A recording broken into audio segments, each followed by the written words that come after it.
They told you to be strong. But nobody told you what that actually means. So you try to be strong by pretending you do not care. You try to be strong by staying busy. You try to be strong by swallowing everything until it explodes. And still, a single message ruins your mood. A small rejection breaks your confidence. One person's silence makes you question your entire worth. If anyone can ruin your day with a look, a word, a notification, then your mind is not a fortress. It is an open field, with every stranger walking through it whenever they want. Epictetus understood this too well. He was born a slave, beaten, owned. His body was property, his life disposable. But his mind? Untouchable. They could chain his legs, they could control his pay, they could command his labor. They could not control what he chose to think about any of it. From this reality comes the fiercest idea in Stoicism. You do not control events. You control your judgment. You do not own the world. You own the meaning you give it. Everything else is rented. Look at your own life. A comment on social media, a late reply, a rumor at work, a shift in someone's tone. You feel the hit. You hand over your peace. You say, without words, "Here, take my mood, take my day, take my focus. It's yours now." And then you call it normal. You have been trained to treat your mind like public property. Epictetus would call that voluntary slavery. He taught his students, some things are up to us, and some are not up to us. Most people nod when they hear this, and then live the exact opposite. They obsess over what is not up to them, and neglect completely what is. You cannot decide who likes you, who leaves, who lies, who stays faithful, who misunderstands you, who rewards you, who betrays you. You cannot decide whether the market crashes, whether your boss makes wise choices, whether strangers behave with honor. You can decide what you do with every one of those facts. A fortress does not control the weather. It controls the gate. Right now, your gate is open. Anything gets in. A stranger's opinion, a random headline, someone's bad day. All of it walks straight into your center and sits on your throne. No wonder you feel unstable. A mind like a fortress does not mean you feel nothing. It means nothing enters without inspection. Imagine your mind as a walled city. Outside the walls, the world is loud. People shout their judgments. Events smash into each other. Storms rise and fall. Inside the walls, there is order. There is law. There is a ruler who does not panic just because it is raining. That ruler has 3 laws. Law 1. I only claim what is mine. Law 2. I do not give what is sacred to what is random. Law 3. I decide what stays. What is actually yours? Not your reputation. People create that in their own heads. Not your status. That can be raised and dropped by forces you do not even see. Not your possessions. They can be broken, stolen, lost, taxed. Not even your body. Time and biology are already dismantling it. What is yours? Your choices, your attention, your effort, your interpretation. Everything else is on loan. When you understand this, the shape of your fortress appears. You stop screaming at the sky for raining. You start asking, what do I do inside my walls while it rains? The world will still throw insults. You do not have to swallow them. The world will still be unfair. You do not have to narrate it as a personal curse. The world will still ignore your effort sometimes. You do not have to turn that into, I am worthless. Epictetus drew a brutal line. He said, you may chain my leg, but not even Zeus himself can conquer my will unless I surrender it. You have been surrendering. Not to gods, but to gossip, to messages, to glances. So how do you rebuild? You begin by appointing a gatekeeper. You recognize it, you note it, you adjust your behavior if needed, but you do not invite it in to feast on your peace. If it is inside, your choice, your response, your standard, then you allow it in for judgment. You say, What can I do that is honorable and intelligent in this situation? The habit of asking this question separates children from commanders. Children say, "You made me feel this way." Commanders say, "I felt this way, and then I chose what to do with it." A fortress mind does not mean you isolate from everyone. It means you stop being porous. You choose who gets close. You choose whose words have weight. You choose how long anything is allowed to echo inside you. You do not give strangers the same access as those who have proven their loyalty. You do not give critics more say than your own code. Marcus Aurelius called it the inner citadel, a place you retreat to inside yourself that no insult, no loss, no chaos can penetrate. He wrote, "Nowhere you can go is more peaceful, more free of interruptions than your own soul. Retreat to this place often." That inner citadel is not a fantasy, it is a practice. You build it with the bricks of repeated choices. When someone attacks you, you do not immediately defend. You ask, does this criticism contain truth? If yes, I will use it. If no, I will discard it. You refuse to drink poison just because it was poured. When plans change, you do not melt down. You tell yourself, I did not control the plan. I control how I adapt. You refuse to let inconvenience turn into identity. When you fail, you do not build a permanent story around that moment. You say, I failed. This is data. What needs to change? You refuse to decorate your wounds and live inside them. Slowly, something changes. You stop checking your phone like an anxious servant wanting orders. You stop defending yourself to people who have already made up their minds. You stop explaining your soul to those who have never once earned the right to see it. You discover that most of the noise that used to own you can be met with one sentence. This does not enter my walls. This is not coldness. It is control. It is the only real control you are ever guaranteed. Sun Tzu studied terrain. He wrote about high ground, narrow passes, open fields. Your inner terrain is your focus. If you give it away to every distraction, every drama, every voice, you will be like an army marching in every direction at once. No progress, just exhaustion. So you make a decision. Your attention is sacred. You stop giving it to arguments that cannot be won, to people who refuse to understand, to content designed to inflame and addict. A fortress does not throw open its gates to wandering clowns. It opens for allies, for purpose, for what strengthens. You are allowed to be selective. You must be selective if you want peace. Nietzsche wrote, "Most people are much too occupied with themselves to be capable of seeing you. Yet you let their shallow, thoughtless reactions shape your inner world. This is a misuse of your one life. Your mind can become your most dangerous weakness or your greatest ally. You do not need it to be empty. You need it to be defended. The world will not stop saying things. People will not stop being thoughtless. Markets will not stop rising and falling. Health will not stop changing.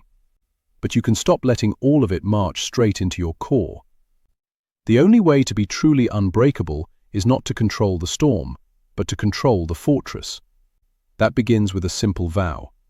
From now on, I will not hand the keys of my peace to anything outside me. I may still feel hurt. I may still feel anger. I may still feel fear. But I will not treat these visitors as kings. I will treat them as messages. I decide what they mean. I decide what I do next. You cannot stop the knock at the gate, but you can decide who you open to. You can decide who is turned away. You can decide what remains within your walls. And when you finally respect your mind as a fortress, the world outside can rage as it likes. Inside, there is someone who does not fall apart every time the wind changes. That is strength. Not the loud, noisy kind. The quiet kind that nothing can move. A mind like a fortress does not appear overnight. It is built. Decision by decision, moment by moment. It starts when you say, they do not own my peace. They do not own my value. They do not own my mood. I do. And I will guard this mind like the most valuable territory I will ever walk through. Because it is. because without it, I own nothing at all. You keep saying you want a new life. You want new results, new standards, new people, new power. But every room you walk into, you drag the same heavy story behind you like a corpse on a chain. You talk about what they did, what you lost, who betrayed you, how you were raised, how you were hurt.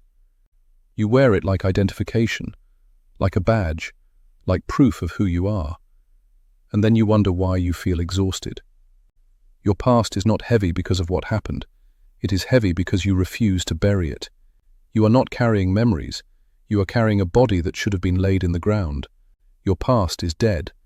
You are still dragging the corpse. You were not born into this world with a story. You were born with sensation, breath, need. The story came later, piece by piece. Parents, school, friends, culture, pain. Something happened.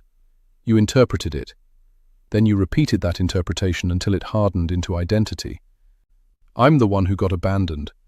I'm the one who was never seen. I'm the one people use. I'm the one from a broken home. I'm the one with trauma. At first, that story helped you make sense of chaos. But a map is supposed to guide you out of the maze, not become the maze. Now the story you use to survive is the same story strangling you. Jung saw this happen again and again. He watched people fall in love with their own wounds. They built shrines out of their suffering. They made pain into personality. They did not have trauma. They were trauma. The problem is simple and cruel. Whatever you worship about yourself will not let you go. If you worship your sorrow, you will resist healing. If you worship your betrayal, you will seek proof that everyone is dangerous.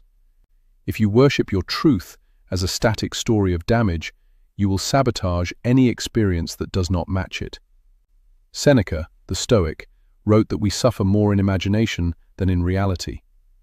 You have taken one part of your life and turned it into the whole. That is imagination, not truth. Yes, they did it. Yes, it hurt.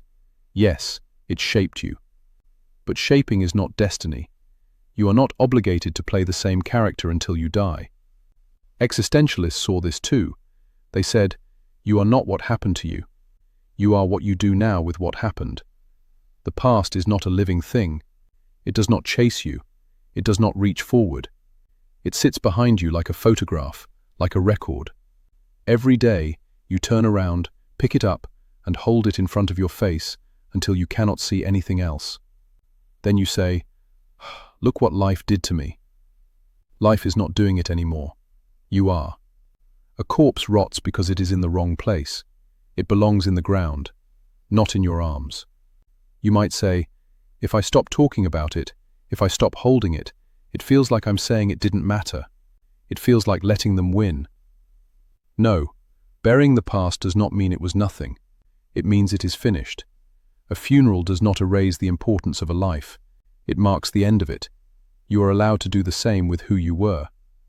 The Stoics focused fiercely on what is within your power. They could not change what had been. No one can. But they refused to hand the present and the future over to it. Marcus Aurelius, an emperor with every excuse to blame his childhood, his politics, his enemies, wrote instead, forget the future. When it comes, you'll have the same resources to draw on as you do now. Those resources are not in your story. They are in your capacity to respond. How do you begin to let the corpse go? First, you tell the truth. Not the polished, rehearsed speech you've used for years to justify staying stuck. The raw truth. Not, they ruined my life, but they hurt me deeply, and I chose over and over to build my identity around that hurt. Not, I am broken, but I was broken, and then I kept confirming it with my own choices. This is not about blame. It is about power. As long as the story revolves around what they did, your power sits in their hands. The moment the story begins to revolve around what you are doing now, the power returns to yours. Jung would say, you are withdrawing projections. You are taking your energy back. Second, look at the language you wrap around yourself. Listen to how you describe you. I'm the kind of person who always, I never, I can't. This is just my trauma speaking. Every time you say this, you are reinforcing the script. Words are how you sculpt your inner world. If you keep carving the same lines, you will keep getting the same shape. The existentialist said you are condemned to be free. You cannot escape responsibility for who you are becoming. Not everything is your fault. Much of it is not. But from this moment forward, everything about who you become is your responsibility. That difference is everything. Fault points backward. Responsibility points forward. So start pointing forward in how you talk. Replace "I'm the type who always gets hurt" with "I was the type who tolerated what hurt me. Now I'm learning to choose differently." Replace "This is my trauma" with "This is my training ground." Replace "I am this way because of them" with "I am this way because of how I responded. I can respond differently now." The story does not have to be deleted. It has to be rewritten, not as a shrine, but as a chapter. From "I am the wounded one" to "I am the weapon that my wounded self created." This is not about becoming bitter. It is about becoming sovereign. Third, you must bury the corpse in action. You cannot think your way out of who you were. You must behave your way out. Your nervous system does not believe speeches. It believes patterns. If your old story was, "I'm always abandoned," then your new pattern is refusing to chase people who treat you as an option.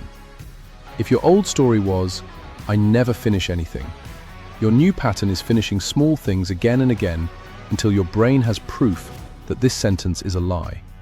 If your old story was, "I'm just meant to suffer," your new pattern is catching yourself when you gravitate toward unnecessary pain, toxic people, self-sabotage, avoidance, and stepping away.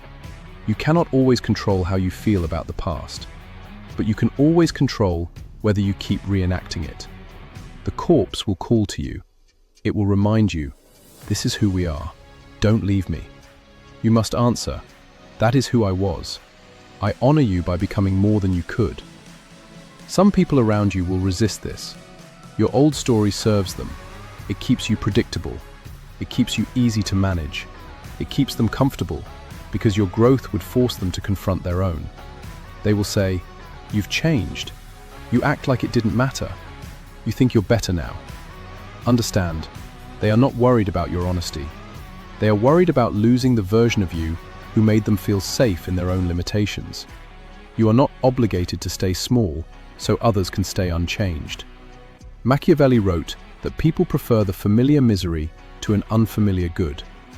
Do not let their preference become your prison. Your past is a graveyard of versions of you.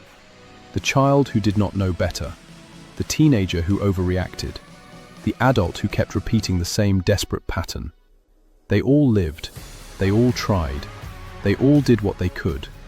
You can love them, you can thank them, you can visit them in memory, but you cannot carry their corpses into every new day and expect to run. At some point you must set them down. You must say, "I kill the old me. I walk as the weapon that version made of me." That is not cruelty. That is evolution. There will always be nights when your mind travels backward, when old scenes replay, when you feel again what you felt then. On those nights, do not fight the images. Watch them. See the younger you moving, speaking, hurting. And then, instead of saying, "This is who I am," say, "This is who I was. I am the one watching now." The watcher is not the wounded child. The watcher is the present self, the one capable of choice. That distance is everything. Use it. Your past is dead. It will always be dead.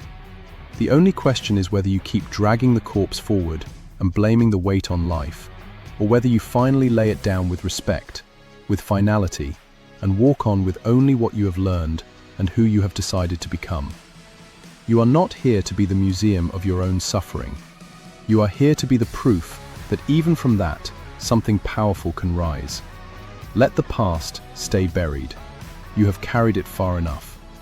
You live in a time that worships emotion. Speak your truth. Say how you feel. Follow your heart. But nobody told you the truth beneath that. If you let emotion run the whole show, you will not become honest. You will become predictable. And once you are predictable, you are controllable. Algorithms watch you. Advertisers watch you. People around you watch you. They learn what angers you, what scares you, what flatters you, what makes you panic. Then they press those buttons, again and again and again. You think you are being real. They see a machine. Push here, they explode. Push there, they chase. Push here, they quit. Every time you obey the first emotion without question, you confirm their map. You become simple to play. The great thinkers did not live that way. They did not have fewer emotions. They had more respect for what an emotion is: energy, information, potential power, not orders. The Stoics were not cold statues. Marcus Aurelius felt grief, rage, fear, and fatigue. He buried children. He faced betrayal. He led men But he into refused war. to kneel to the first feeling. He wrote to himself again and again, "Remember, it is not things that disturb you, but your judgments about them." In other words, between feeling and meaning, there is a gap. Most people never step into that gap. They slide from emotion to action in one movement. Anger means attack. Fear means escape. Sadness means lie down and quit. Attraction means chase it now. Shame means hide. Machiavelli would look at this and smile sadly. He understood how those in power study reactions. He wrote about rulers using appearances, managing fear and love, manipulating image and timing. To him, the person who reacts openly and instantly is the easiest to manage. They reveal their weakness. They reveal what they value most. They reveal what they will trade for comfort. Jung saw emotions differently. He saw them as messages from the unconscious. If you ignore them, they repeat louder. If you worship them, they drown you. Wisdom sits in the middle. Listen, then test. Do not cut out your feelings, but do not turn them into gods. Precision over emotion means this: I feel everything. I believe nothing without examination. You treat emotion like a witness in a courtroom. You do not silence them. You also do not let them become the judge, the jury, and the executioner. Fear takes the stand. You say, "Thank you for appearing. What are you warning me about? Is there real danger here, or just discomfort?" Anger takes the stand. You ask, "Where is the boundary you feel has been crossed? What value has been violated? Is this the right place to draw the line, or am I over-projecting?" Sadness arrives. You ask, "What has been lost? What do I need to grieve? What does this show me about what matters?" The verdict does not come from the witness. It comes from the court of your deeper judgment. Nietzsche talked about the will to power, not over others, but over yourself. To him, a powerful human is not one who feels nothing. It is one who creates meaning instead of being devoured by inherited meanings. Your emotions are soaked in meanings you did not choose. You were taught what to fear, taught what to be ashamed of, taught what to desire, taught what to hate. Culture, family, religion, media, they poured scripts into your nervous system. So now, your fear is often not about real risk. It is about defying expectation. Your shame is often not about true wrong. It is about breaking someone else's rule. Your anger is often not about justice. It is about wounded pride. When you react without precision, you are not being authentic. You are playing out someone else's programming. The existentialist said you are free and condemned to be free. You cannot escape the responsibility to choose. You either choose your meanings consciously, or you are ruled by meanings you never inspected. So what does emotional precision look like in real time? It starts with a pause, a breath between feeling and action. You see the message. You hear the insult. You feel the surge. Instead of moving, you mark it. This is anger. This is fear. This is jealousy. This is loneliness. Labeling the emotion does not make it go away. It moves it from everywhere to somewhere, from being you to being something inside you. That little distance matters. Then you question it. You ask 3 simple things. Is what I am feeling about this moment, or about old wounds? Is this feeling proportional to what is happening? If I obey this feeling completely, where does it take me in 1 hour? In 1 year? That last question cuts through fog. If obeying anger now leads to an explosion that destroys a relationship you still value in a year, do you want that? If obeying fear now leads to avoiding an opportunity that could build the life you actually want, do you want that? If obeying shame now means staying silent about something true you needed to say, do you want that? You are not asking, how do I stop feeling this? You are asking, what outcome do I actually desire? And then you check, does obeying this emotion serve that outcome or sabotage it? This is precision. Machiavelli would call it calculation. You are not cold, you are clear. The Stoics were masters of this. You picture Epictetus, a man with every external disadvantage. He could not afford to let every emotion spin him. So he treated impressions as hypotheses, not commands. An insult meant, perhaps they think this of me. Is it accurate? If yes, I improve. If no, I move on. Fear meant, perhaps there is risk. Can I change it? If yes, I act. If no, I accept. Precision is not suppression, it is discipline. You are still allowed to weep, to feel rage, to shake with fear. But you do not let those states be the only voice at the table. Think of a council. Emotions walk in with force. Logic sits there quietly. Memory is present. Vision of the future is present. Your deepest values are present. Up until now, you have been letting the loudest member run the meeting.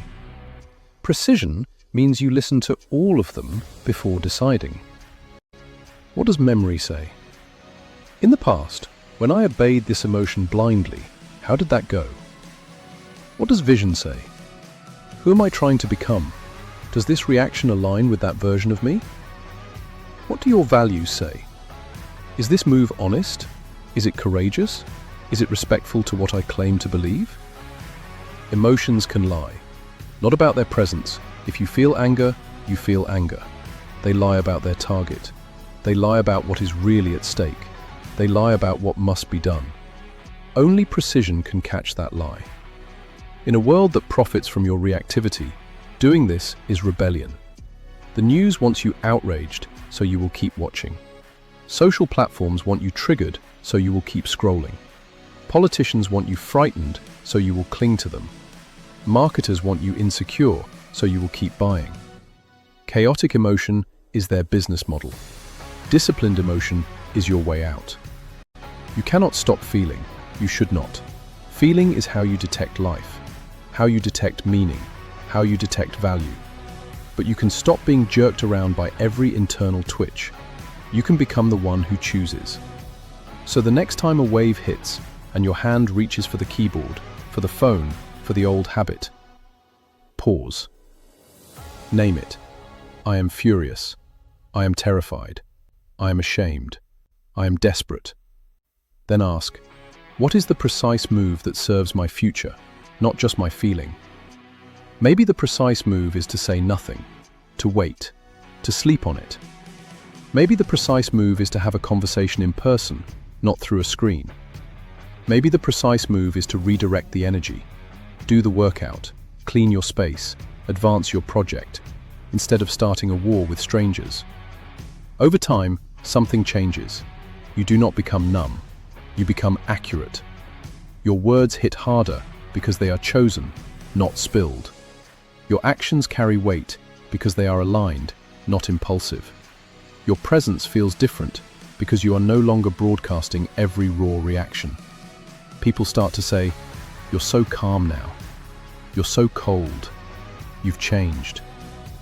What they really mean is, our old ways of pushing your buttons don't seem to work anymore. Good. You are not here to be pushed. You are here to move with intent. Feel deeply. Yes, feel everything. But before you move, bring the blade of precision between you and the feeling. Cut away the lies. Cut away the past echoes. Cut away the crowd's conditioning. What remains is simple. This is what I feel. This is what I choose. Not because impulse said so, because my whole self agreed. That is emotional power, not chaos, strategy. And it all begins when you stop worshipping emotion as truth and start using truth to guide emotion. I feel everything. I move with precision. Make that your standard, not a slogan, a way of moving. In a world that wants you reactive and loud, you become calm and exact. And nothing, no algorithm, no manipulator, no passing mood will ever own you the same way again.